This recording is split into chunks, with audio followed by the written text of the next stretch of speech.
How can a serious act of violence be classified as terrorist in nature when there's no ideology underpinning it?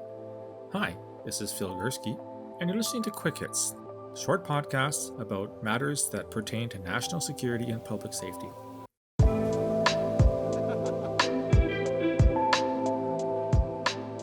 Well, the day is finally upon us. We are getting the trial of a Toronto man named Alek Minassian, who a couple years ago drove a van, is in April of 2018, drove a van down Yonge Street, major thoroughfare in Toronto, killing 10 and injuring 16.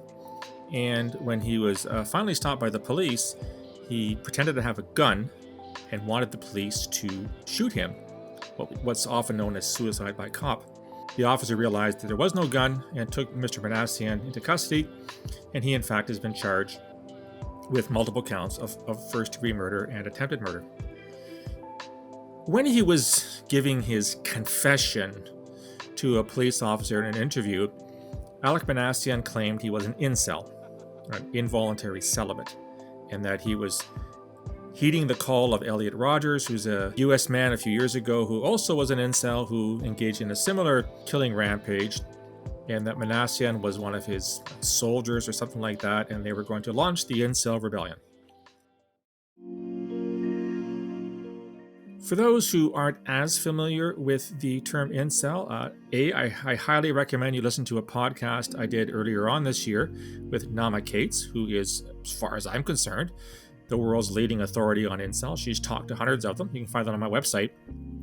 These are individuals, both male and female, by the way, although largely male, who express frustration with their sexual lives. They don't think they get enough sex, and they blame others for that. In other words, they don't look in the mirror and say, is it my fault? It's everyone else's fault. And part of this subculture, I'll get back to the word subculture in a second, claims that there are a bunch of people who get more sex than the average person. And some of the terminology that's used by the incels are words like Chads and Stacies. So Chads being the lucky guys who get laid a lot, and Stacies are the attractive girls who lay them. There's been this movement after the Minassian attack, and especially after another attack in downtown Toronto in February of this year, in which another supposed incel killed one woman and wounded a second outside an erotic massage parlor, to call this kind of violence terrorism. Those who are proponents of this claim that incel is in fact a political ideology, and that ergo any act of violence carried out in its name has to be terrorism, because the Canadian Criminal Code defines terrorism as a serious act of violence carried out for political, ideological, or religious reasons. I've pushed back against this, been roundly criticized for doing so, saying it's not terrorism. It is a serious act of violence. It's misogynistic in nature, but it's not terrorism because the incels don't have an ideology. I think I'm getting a bit more support in this regard. Interestingly, so the trial is undergoing in Toronto, and Mr. Minassian's father is on the stand now.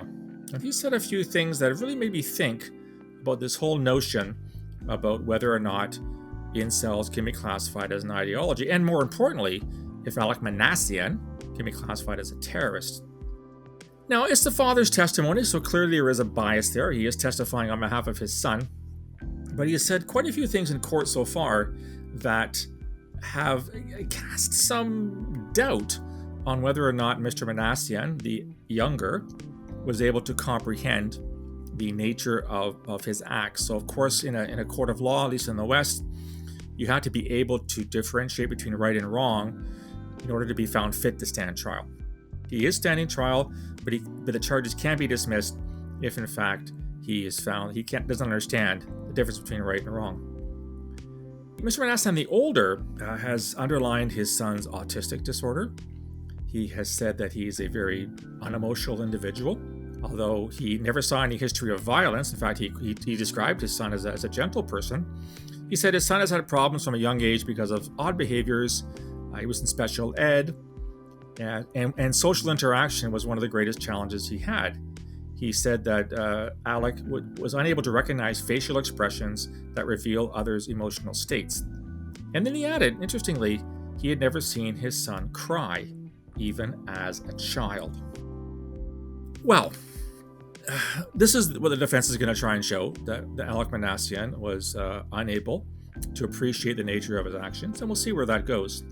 But I want to return to this notion that Minassian said he was the promoting or championing the Incel rebellion.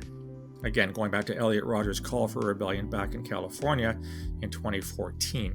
And Rodger actually wrote a manifesto which somehow outlined his grievances against women and men who have lots of sex. It now seems, at least according to the father, that Alek Minassian put a lot of this on for show, that he seemed to be reading almost from a script when he talked to the police officer. So the father is casting doubts. He said it looked as if he was doing a presentation when he talked to the police officer upon his arrest. I find that really interesting. It does point to the possibility that Alek Minassian really is not an incel. It's something he simply picked up and was using to frame what he wanted to do. And in that sense, irrespective of whether or not he's found not guilty due to mental disorders, it may in fact point to the truth that he simply is not an incel. He kind of made things up at the last minute. I want to again return to this notion that incels are terrorists, or these violent incels are. As Nama Cates told me in the podcast, 99.9999% of incels are not violent people. They're just frustrated, lonely people who want meaningful relationships, which could include sexual relationships.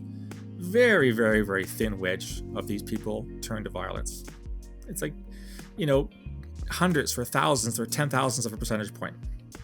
So let's not over-exaggerate the violent part of this particular phenomenon. When I read accounts in the papers, I'm seeing a lot of things used to describe incels. Some call it violent extremism. A few do call it terrorism. I'm also seeing it referred to as a subculture.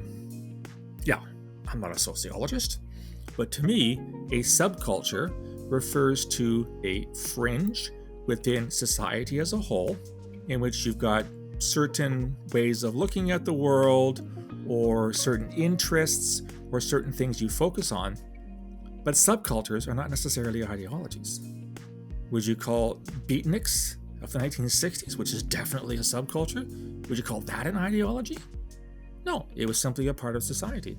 Would you call hockey parenting or the hockey subculture in Canada, where families live, breathe, and eat hockey? Is hockey an ideology?